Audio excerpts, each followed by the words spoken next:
Assalamualaikum warahmatullahi wabarakatuh. Perkenalkan, nama saya Arya Tirta Adipradana, NIM 12.120000154. Materi selanjutnya ada mengenai hubungan bisnis sebagai landasan manajemen. Hubungan bisnis sebagai tugas pemasaran kompetitif yaitu pemasaran menjual bisnis untuk mencapai tujuannya. Pemasaran dimaksudkan untuk mempromosikan manfaat bagi pelanggan, artinya menyajikan kepada pelanggan tawaran yang dianggapnya lebih unggul dibandingkan penawaran dari pesaing yang relevan. Dalam pengertian ini, pemasaran berarti mengambil tindakan untuk menjamin kelangsungan hidup dalam lingkungan pesaingnya, sehingga dapat dikatakan sebagai kebijakan persaingan individu, mencakup semua proses yang berkaitan dengan perencanaan, koordinasi, dan pengendalian yang dimaksud ini untuk membantu pemasok mencapai tujuan kompetitifnya. Selanjutnya terdapat dua perubahan, yaitu perubahan pada bidang teknologi dan bidang pemasaran. Yang pertama, perubahan pada bidang teknologi telah dan masih terlihat jelas di bidang-bidang yang berprinsipkan inovasi teknis.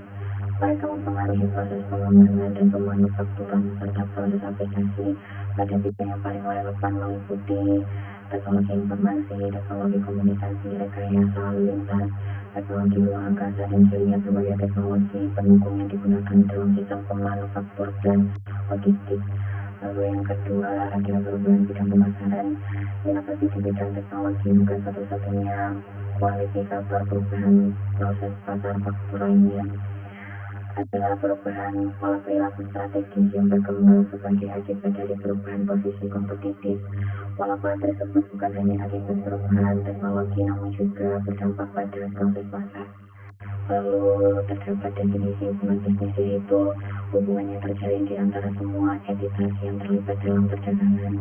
Hal ini mencakup hubungan antara berbagai pemangku kepentingan dalam jaringan bisnis apapun, seperti hubungan antara pemberi kerja dan karyawan, pemberi kerja dan mitra bisnis, dan semua perusahaan yang menyediakan bisnis.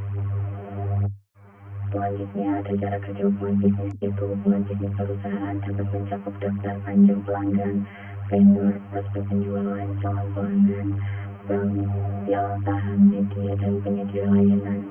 Relasi bisnis juga dapat melibatkan lembaga pemerintah kota, negara bagian, dan federal. Pada dasarnya, relasi bisnis adalah semua individu dan entitas yang berhubungan atau diharapkan memiliki hubungan dengan bisnis, baik internal maupun eksternal. Selanjutnya juga terdapat internasionalisasi hubungan bisnis. Berbeda dengan apa yang mungkin dipikirkan, ungkapan tersebut tidak setara dengan ekspor. Sebenarnya, hanya salah satu bentuk internasionalisasi yang mungkin dilakukan waktu dekatnya. Ini mewakili serangkaian aktivitas di mana perusahaan membuka pasar luar negeri, menciptakan hubungan dengan perusahaan, konsumen, dan institusi lainnya beroperasi di wilayah tersebut. Selanjutnya terdapat jenis utama selain ekspor, yaitu yang pertama, internasionalisasi pasokan, yaitu kebutuhan untuk mengurangi biaya bahan mentah atau untuk mengidentifikasi sumber pasokan yang sangat spesifik yang tidak tersedia di dalam negeri. Lalu yang kedua terdapat internasional R&D, yaitu kegiatan R&D suatu organisasi dikembangkan di luar negeri secara mandiri. Lalu yang ketiga terdapat internasionalisasi keuangan, melibatkan masuknya perusahaan ke pasar keuangan luar negeri. Sekali lagi tujuannya bisa sangat beragam dan mencakup pencarian sumber pendanaan baru. Lalu yang keempat, internasionalisasi produksi, yaitu di mana suatu perusahaan memindahkan atau memperluas produksinya ke luar negeri. Beberapa tahun terakhir lebih terjadi pembalikan fenomena ini bagi banyak perusahaan barat dengan apa yang disebut reshoring, membuat kembali produksi produk ke dalam negeri atau ke negara-negara tetangga.